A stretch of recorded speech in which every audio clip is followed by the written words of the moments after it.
Okay, so I got two quick stories that I want to share, all right? And hopefully I don't take up too much of your time.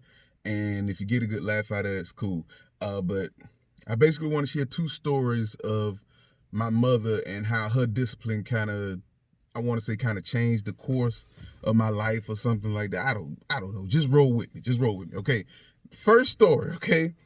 Now, I was in 8th grade at Towers High School in Decatur, Georgia. Shout out to Towers High School Titans, Glenwood High. And I wasn't the best student. I'm gonna just say that. I was getting like bad grades, acting up, regular stuff like that. You know what I'm saying? And my mama told me that if I keep doing that, she gonna send me to boot camp.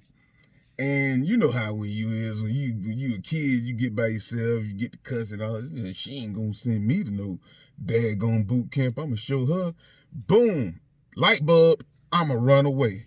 That's the idea I came up with, right? Now, you know the story that Kevin Hart tells.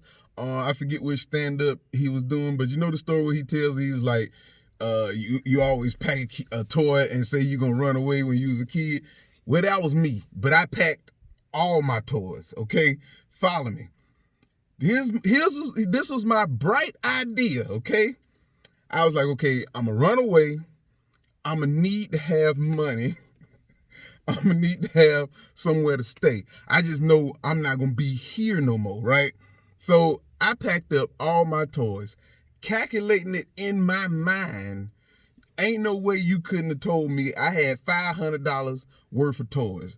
That go to show you how bright I was at 14 years old. So now, so the morning of or whatever that I'm free to run away, I got my bags packed, I got my school bag packed, everything. I'm ready to go, right? My mama drives us, me and my sister, my mama used to drive us to school on certain days, and on this day, she drove us to school.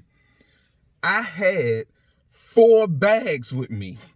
4 bags, clothes, toys, but school bags, stuff, 4 total bags I put inside my mama's car to go to school. My mama, and mama, if you watching this, she knew I was fit to run away. She knew what was happening. It wasn't a doubt in her mind from the get-go that I wasn't coming home that night. She didn't even try to stop me. She never said one word to the other. All she told me was that morning, I never forget it. My mom was like, Terry, is you coming home tonight? And I lied because I ain't want her to mess up my plan. I lied and said, yes, I'm coming home tonight. So that was it. That was it. She never said, she ain't say nothing else after that. She ain't like, don't lie to me, blah, blah, blah. No, she just was cool with it. She let me slide with that lie. Now, at Towers High School, and people that went to Towers will remember this, there used to be these trailers, and this back when I went there, back in like the early 2000s and stuff like that. Matter of fact, this particular year was like 1998. There used to be these trailers back behind the school where all kind of illicit activity used to go on. People used to go back there to hunch, smoke, do all kind of stuff back there. I put my bags behind those trailers while I was in school. Why was I even going to school that day if my whole plan was to run away from the get-go? I don't know. But I put my bags behind the trailers and just proceeded with the rest of the day like it normally was, right? Okay. And the school get here. My bus come, we caught the bus home. Bus get here. I ain't really trying to catch the bus. Let me tell you how smart I was. Now, if you from Decatur, and I think they pretty much still got the same setup as far as the places that I'm about to talk about. I think it's still set up just like this, okay? Mind you, I'm at Towers High School. I went and got all my bags. I walked from, matter of fact, no, because the 285 flea market is on Covington now, something like that. I've been going from Atlanta a long time. So I went and got all my bags. I walked to the 285 flea market, which at the time was on Glenwood. I walked to the 285 flea market. I walked behind the flea market. I left my bags and I took my toy bag. I had all my toys, right? So, so now I have to go and try to get money for the toys. I done already walked to the flea market. I left my bags in what I assumed was a safe place. I ain't know no better. I'm like, it should be good right here. Okay, now I got to go get the money for the toys. My bright idea, mind you, I'm 14. I don't know no daggone better. My bright idea was to go to Easy Rental, which was the only rental company I knew at the time. Go to Easy Rental, try to pawn all the toys. Mind you, I think I got like $500 worth of toys any daggone way. I figured that's enough to survive. I was going to go to Easy Rental. I was going to get the money. I was going to come back, get my bags, and I was going to go to, I don't even think it's still there, but at the time it was the Old English Motel or something like that. And I just figured out from the rest of that, I go to school, stuff like that. That was my plan, right? I walked from 285 Flea Market to Easy Rental on Memorial Drive. If you are familiar with Atlanta, that's a decent little walk right there. I walked from 285 Flea Market to Memorial Drive to try to pawn my toys, get all the way there, only for them to tell me, number one, you got to be 18 to pawn anything, and number two, this ain't worth no $500. What am I even here for? What am I even here for? What did I make this walk for? Quick side note, it was also the same day I found out you had to be 18 to go in the little porn shop that's right next door or something like that. I think it's called Starship or whatever. It's still there. Pass by it. If you're 18, go in and do what you do. But yeah, so now I'm sad. Now I'm like, okay, well, at least I can just try to make it some kind of way. So now I'm finna walk back to 285 Flea Market and pick up my stuff. By the time I get to 285 Flea Market, I ain't got no watch. It's pitch black. It's pitch black. I'm tired. I hear strange noises coming from behind this daggone flea market that it was not animal. These weren't animal noises. These was like people noises. Freaked me the heck out. I dropped my toy bag and took off running. I was behind the flea market. I ran all the way to where that Mrs. Winters was. I think that Mrs. Winters still there. I ran to the Mrs. Winters, man. I was so scared. Y'all don't even know. The noises that I heard coming from behind that building freaked me out. And I dropped the bag and I was gone, right? Now, I ain't got no clothes. I ain't got my school bag. I ain't got my toy bag. I ain't got nothing. I'm out here. I'm out here at this point, right? So at this point, I'm like, you know what, man? You might as well just give it up and go on to the house, right? I walked, at the time we stayed off South Indian Creek Road in Stone Mountain. And that's an easier walk than what I did earlier. I had them walk from Towers to South Indian Creek 1,000 times. So that was nothing. So I was like, you know, I'm just gonna go home. I get home, and my mama, she had to already know that my plan was just gonna fail. She just had to know. I hear my sister, because I knocked on the door. I hear my sister say, "Mama Terry at the door," and I kid you not. You can, if you know my mama, you can ask her. This is not a lie.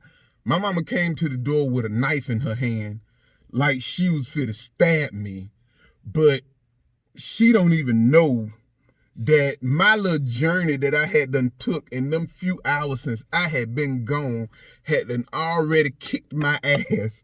I was ready to get stabbed just so I can just get to my bed. I just, listen, that little journey right there, number one, I ended up running away again when I was like 19, which who runs away when they're 19? But I ran away again when I was 19. But that one story, I wanted to share that story. I was talking to my wife the other day about that. I wanted to share that story with somebody. I needed people to hear that. Now the second story, flash forward about, I don't know, 4 or 5 years, something like that. This is 2001, 2002, 2000, whatever, you pick.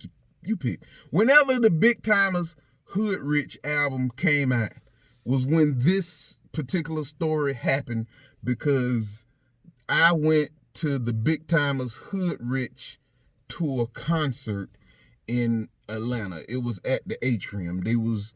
I don't know why they was doing concerts at clubs, but that's what they was doing.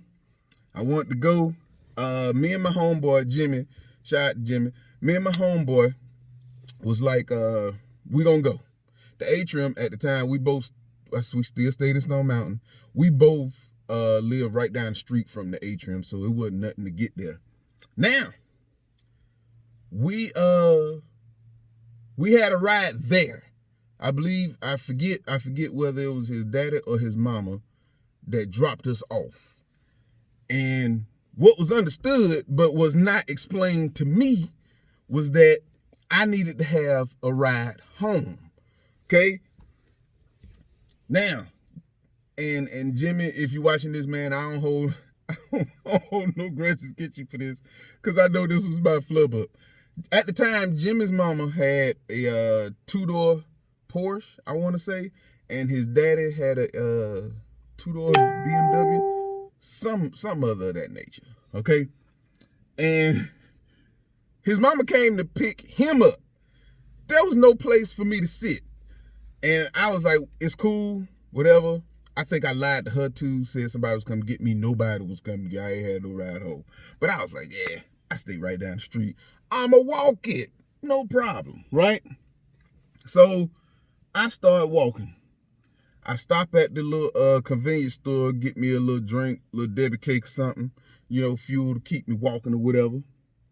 And as I'm walking down, I'm a little bit past that shopping center when you on South Indian Creek, and I'm about to pass the first like subdivision or something like that. And this car, because I even then I was aware of my surroundings, this car has drove by me 3 times. I've watched them drive by me 3 times, right? Now, the 4th time they come back, they pull into the subdivision or something like that. And because I'm familiar with the area, I knew that they didn't stop at nobody's house. He pretty much pulled into like a wooded area. I seen somebody get out the car. Now, I see him. I don't know if he saw me seeing him, but I see him creeping through the woods towards me. And as you can probably guess, I got robbed at gunpoint. Now, I don't want you to feel bad or feel sorry for me, because let me tell you the one thing that was running through my mind as this man had a gun to my face, demanding for me to give him everything that I had. The one thing going through my mind was not, please don't shoot me, I don't want to die. The one thing running through my mind was, if he shoots me and I die, my mama gonna find out I snuck out the house and she gonna kill me. That was the one thing. That was the one, as the gun was, I promise you, and I think I told my mama this when I was like 25. This was like 5, 6, 7 years after this done happened. This happened when I was like 17 or something like that. And I didn't tell my mama. I was like, the only thing, because, and let me tell you why I say that. My mama worked 20 some odd years, something like that, for DeKalb County Police Department as a dispatcher. So if somebody sees me shot on the ground and they are, hey, 911, my mama gonna know, hey. And what did they find my wallet? Like, hey, you got a Terrence Pierce here. My mama gonna flip a wig. She gonna come out to the scene. I'm gonna die. All that running through my head as the gun in my face. Let me tell you something else too. And this is just one, you know how you think of stuff after the fact. If I had a gun myself, I could have killed that man 1,000 times before he even got close to me. But I didn't. And I was like, please don't let me die. Another example. When he got what he got, because he only had like $35. When he got that and he got back in the car, they peeled out. I promise you, a DeKalb County sheriff car rolled right by me. Not like chasing him or nothing like that. It just so happened that he came by. When I saw the cop car, I immediately jumped in the ditch. There was like a little rail or something like that. All I seen was lights on the top of the thing.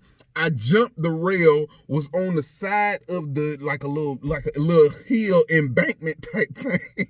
And I kind of crouched. I crouched down and I saw him pass by. I waited. he passed by, man. Look here. I got up and I went home. Let me tell you, and I don't even think I mentioned, I snuck out the house. So I wasn't even supposed to be out anyway. My mama did not know that I had done went to that concert. So I didn't want her to find out by me getting shot in the middle of the street. So listen, I just want to share those two stories with y'all, man. Hopefully it brighten your day. Mama, if you're watching, I love you and thank you for everything that you've ever done for me. I just was a tough project. We just gonna put it like that, man. Y'all take it easy. Be safe in the corona thing. Stay your ass in the house, too. Don't be going nowhere. You ain't got no reason to go nowhere. Stay in the house.